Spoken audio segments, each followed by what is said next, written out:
বাইরে ভাই যারা ভর্তা লাভার আছো তাদের জন্য এই রেসিপিটা হইতে যেতেছে বেস্ট রেসিপি। আসলে অনেকে কিন্তু এটা খাইয়া ফেলছো, আর যারা হয়েছে আমার মতো খাও নাই এখনও, তাদের জন্য এই রেসিপিটা শেয়ার করলাম আর কি।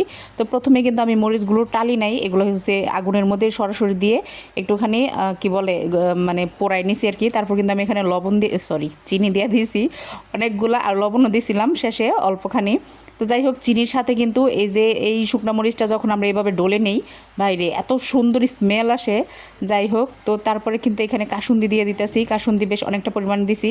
এখানে যদি বিট লবণ দেওয়া যায় তাহলে কিন্তু এটা টেস্ট 10 গুণ বেশি বেড়ে যায়, কিন্তু আমার বিট লবণের কথা একদম মনে ছিল না, সেজন্য কিন্তু আমি সাদা লবণই দিয়ে দিছিলাম। তো এখানে কিন্তু আমি কাসুন্দি দেওয়ার পরে এই যে দেখো সবগুলো আবার খুব সুন্দর করে মাখাই নিছি। এখন কিন্তু দিয়ে দিতেছি পেয়ারাগুলা।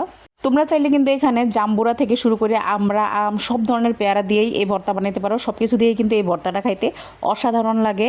আর এই ভর্তা অলরেডি কে কে খাইছো তারা কিন্তু অবশ্যই কমেন্টে জানাইবা। এটা কিন্তু এখন ভাইরাল ভর্তা, মানে তুমি ঘর থেকে বাইরেলি দেখবা যে কোনো মামা চাচারা হয়েছে এই ধরনের ভর্তাগুলো রাস্তায় অনেক সুন্দর করে বানায় বানায় মানে বিক্রি করে আর কি। তো যাই হোক, ঘরে তো আর বানানো হয়নি, আজকে প্রথমে আমি এই যে কাসুন্দি দিয়ে এত মজা করে হয়েছে এই ভর্তাটা বাসায় বানাইছি। তো এটা সবাই মিলে খুব মজা করে খাইলাম, অবশ্য অনেকটা ঝাল হয়েছিল কিন্তু খাইতে মজা হয়েছিল। এদিকে কিন্তু আমার বোনও ভিডিও করতেছিল আর কি। যাই হোক, তারপরে কিন্তু এই যে বাদাম ভেজে নিয়েছিল আর কি আমার ছোটো বোন, ও আবার খুব ভালো বাদাম ভাজে। আসলে ভাজতে ভাজতে ভাজুনি হয়ে গেছে, আমি কখনো ট্রাই করি নাই, আমার খুব বোরিং লাগে জিনিসটা। যাই হোক, তারপরে কিন্তু রাতে মানে ডিনার হিসাবে ছিল এই যে সাদামাটা, এই হচ্ছে কি বলে নুডলসটা। আর নুডলস কে কে আমার মতো শসা আর ফুচকা দিয়ে খেতে খুব বেশি ভালোবাসো, এই যে আমি একটু কিন্তু শসার সাথে হচ্ছে লেবুর যে সিল্কা এগুলো দিয়ে দিয়েছি, আজকে ফুচকা ছিল না।